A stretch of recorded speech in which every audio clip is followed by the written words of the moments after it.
Sin duda, la tarea más importante de una universidad es ayuda, guía y sostener alumnos en una decisión y paso difícil tomar de tal for de casa. Ese es precisamente lo cual el presidente de la Universidad de South Carolina, vice estudiante y la mayor presente ayer anoche en la aula de la Universidad de Aruba.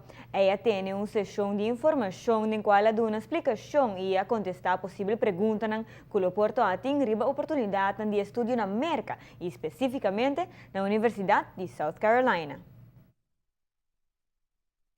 Estudiante de Aruba também mais entusiasma e interessado para ter de ventaja na opção na riba mesa. Ora escolhe um estúdio na cidade de South Carolina, especificamente na Universidade de South Carolina, na América.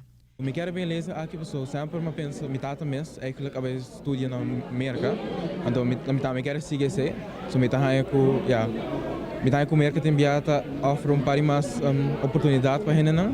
Então, ja, pensei também a mes escola para Amerika, então ja, ora bota studia na lugar grande, sim, então bom para diferentes lugares. Então, mijn mes eigenlijk visit dois diferentes college campuses acaba. A nossa aqui tá just outra opção também que me quero seguir. Então, ja, minha mama também na visela de escola aqui com boita, então com nanto offer institutions também para emocionar de Aruba mesmo. O presidente da universidade avisa de assim de mês na casa durante sua estadia na Aruba. Não somente para sobre nós está bonita e tinha assim tanto de oferecer, sino também para sobre nós unificação especial em sua vida.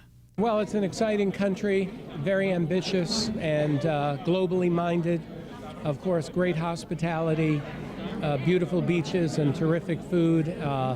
It's the country that my wife and I spent our honeymoon in 35 years ago. So we've had a second honeymoon this week. Universidade de South Carolina está fundada desde o ano 1801, oferecendo mais de 350 diferentes programas de estudo, partindo em Bachelor, Masters e Doctoral Degree, com no menos de 47.724 estudantes, de qual a maioria está viva em campus mesmo.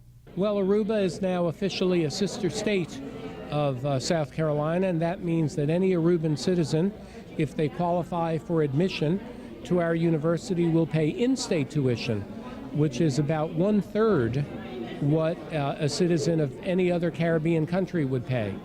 So an Aruban can pay the same tuition and fees as a South Carolinian. That's a great advantage.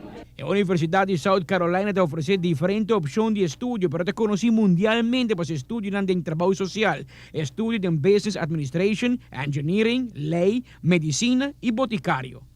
Amita Patrick Pascal, para ATV. Canal G5. El acuerdo entre el gobierno y el estado de South Carolina significa una reducción sustancial de gasto de estudio para los estudiantes de Aruba.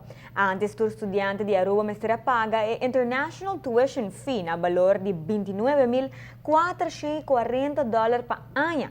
Ahora, con el acuerdo de in-state tuition fee, con los estudiantes también remarca que está de únicamente $1.158 por año, incluyendo el technology fee.